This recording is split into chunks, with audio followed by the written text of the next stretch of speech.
From a $2 billion mega mansion to a $50,000 tiny home, this is the billionaire house tier list. Vladimir Putin has a net worth of $200 billion and he's got a palace with an underground bunker. S tier. Mark Zuckerberg bought 1,000 football fields of land in Hawaii so he could build a massive compound with a self-sustainable underground bunker, over a dozen houses including 2 mansions, and a web of disc-shaped tree houses connected by rope bridges. Solid B tier. In 1984, Steve Jobs bought a California mansion called the Jackling House. It was designed in 1925 by famous architect George Washington Smith for famous rich guy Daniel Jackling. Steve Jobs wanted to burn it down. California said no, because of its historical significance. Steve Jobs really wanted to burn it down. He went on record calling the house a dump. He said Jackling had no taste and that George Washington Smith was a nobody. He then abandoned the house and let it rot for 10 years. The house became such a mess that he was finally given permission to destroy it. 8 months later, he died, making the brutal destruction of this innocent house one of Steve Jobs' final victories. I don't get why he hated on this house so much. I'd say it's a strong C tier. World famous pharmaceutical salesman El Chapo had a peak net worth of $12 billion. He was said to have houses at every single beach and a ranch in every single state. He also had the government looking for him at every single state. So rather than living in his luxurious mansions, he was forced to stay in discreet safe houses to avoid the law. These unassuming homes had hidden escape routes, connecting Chapo to a network of underground tunnels that allowed him to escape capture and keep his drug empire running. This man was a Harriet Tubman of crack. Solid F tier. Donald Trump's official residence is a 17-acre Florida resort called Mar-a-Lago. After buying it in 1985, Donald made a few changes. In his yard, he put an 80-foot tall American flag. In his bathroom, he added a few classified documents from the White House. But the biggest change he made was turning the property into an exclusive club. For a $200,000 entry fee, you could become a Mar-a-Lago member and hang out with rich people, like Jeffrey Epstein. He was a member of Trump's club until 2007, when he got kicked out for hitting on a teenager. Classic Jeffrey. The club's been printing over $20 million a year, making Mar-a-Lago one of Trump's most lucrative investments. It's a somewhat controversial house, but it is a nice place. Being the Queen of England has a lot of perks. You get the coolest jewelry collection of all time. You get to drive a Bentley limo without needing a license. You get to pay taxes when you feel like it. But the coolest part of being the Queen is living in the $5 billion Buckingham Palace. This 775-room behemoth has everything you need to be the ultimate rich person. You got a throne room, a multi-billion-dollar art gallery, London's biggest private garden, and an ATM in your basement so you can take out a brick and flex on your 800 staff members. This place is so big, it has its own zip code. I think I'm too poor to even be looking at this house. Larry Page, the co-founder of Google, has 5 private islands. What is Larry Page doing on his 5 private islands? Nearby locals haven't noticed anything unusual except for a few helicopters. But in a 2013 conference, we may have gotten a glimpse into the answer. There's many exciting and important things you could do that you just can't do because they're illegal. But maybe we should set aside a small part of the world where we can try out some new things and figure out what is the effect on society, what's the effect on people. So in case you can't read between the lines, Larry Page is using his islands to perform human experiments on children.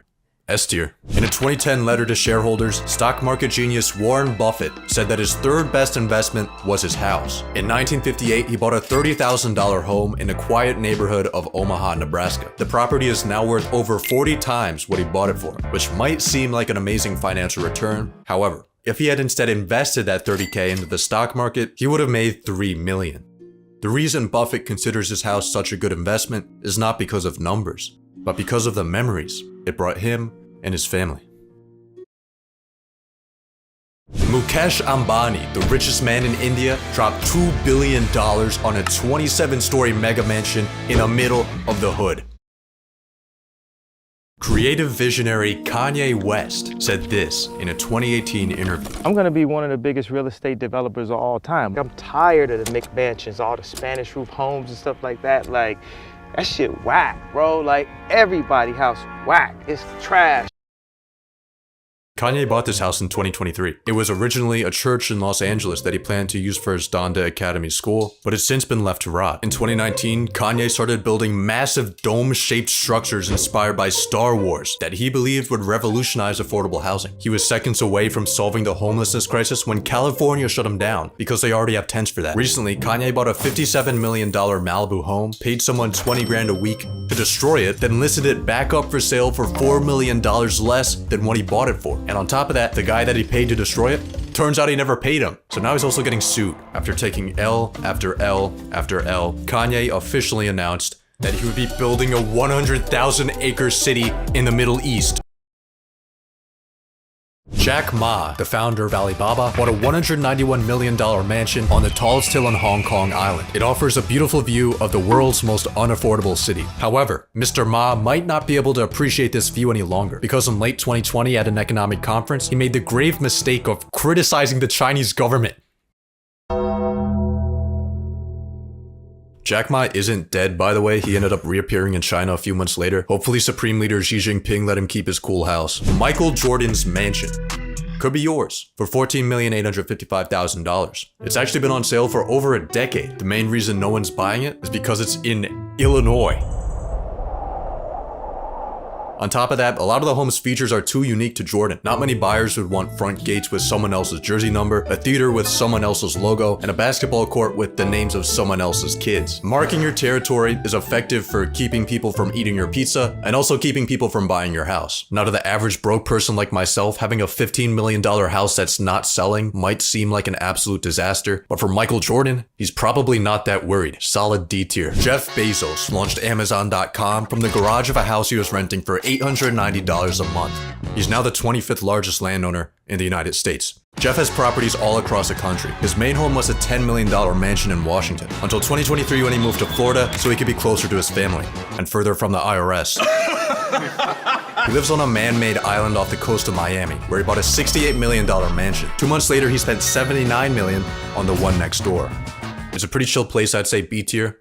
But he's also evading taxes, so that bumps him up to A tier. Saudi Crown Prince Mohammed Bin Salman dropped 300 mil on a French chateau. It has a nightclub, a moat with an underwater aquarium, and modern technology that can all be controlled with an iPhone. The building might seem like a historic landmark, but it was actually built in 2009 by Saudi businessman Ahmad Khashoggi. The wealthy developer probably won't be doing business with the Crown Prince anytime soon, because in 2018, according to the CIA, the Crown Prince assassinated his cousin. If Ahmad and the Crown Prince ever link up again, that might be an awkward conversation. It's a pretty cool house though. Billionaire's Row is a New York City neighborhood with the tallest and most expensive buildings in the world. The people that buy these apartments aren't buying apartments, they're investing in furnished capitalism. The majority of people who are actually living here aren't actually living here. They're using these apartments for places to store value. It's a brand. It's like a Birkin bag. Where do you live? 157. Where do you live? 111. Where do you live? 220. In 2019, billionaire investor Ken Griffin bought 4 floors of 220 Central Park South for $238 million, making it the most expensive real estate purchase in the United States. 220 holds the most desirable view in the city, being the only Billionaire's Row tower located directly on Central Park. I mess with Ken Griffin, but I think $240 million for a concrete brick is a little bit too much. Bill Gates has a $150 million complex in Washington. It has an epic library with a manuscript written by Leonardo da Vinci. That's the only interior footage of his house on the internet, so some of the following visuals will be made with AI. AI is a brilliant tool. Bill Gates has a 60-foot indoor swimming pool. Inside of it is an underwater sound system, but that's nothing compared to his personal Lake Washington beach that has sand imported from the Caribbean. He also has a trampoline room, walls covered in screens, and his favorite tree that he monitors electronically 24 hours a day. There's some cool tech in this house, I'd say a solid B tier. In 2002, Larry Ellison, the co-founder of Oracle, got a letter from his accountant. It listed a few of his expenses, like his $25 million villa in Japan, $194 million yacht, and $200 million Japanese temple in California. Larry's net worth at the time was $23 billion, but his accountant was still concerned. I'm worried, Larry. It's imperative that we start to budget and plan. New purchases should be kept. Oracle CEO and billionaire Larry Ellison has just made a rather large investment or purchase. He's just bought the island of Lanai. S tier. Kim Kardashian bought a $20 million home in 2014 with her then husband Kanye West. They spent 3 years transforming it into what they described as a minimal monastery and what others described as an expensive psych ward. This house is a really cool art project. Now you're in the middle of this strange time where you're selling your houses. You say you don't want any material possessions, and I'm slightly sad about it, actually. well, if you're sad about it, why are you doing it? On May 1st of 2020, Elon Musk announced that he would be selling almost all physical possessions, including his homes. And he stayed true to his word, selling off each of his California mansions one by one. He then acquired a $50,000 tiny home. I think possessions kind of weigh you down.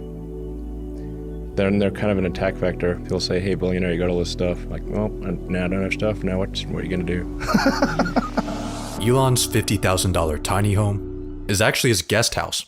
His main home is a South Texas rental property. It's technically only worth 45 grand, but he also spent 200,000 building an 8-foot fence around it and covering it with security cameras. Elon says he got rid of his stuff when he sold off his $100 million real estate portfolio, but considering that only accounts for 0.05% of his wealth, he still has a lot of stuff after all.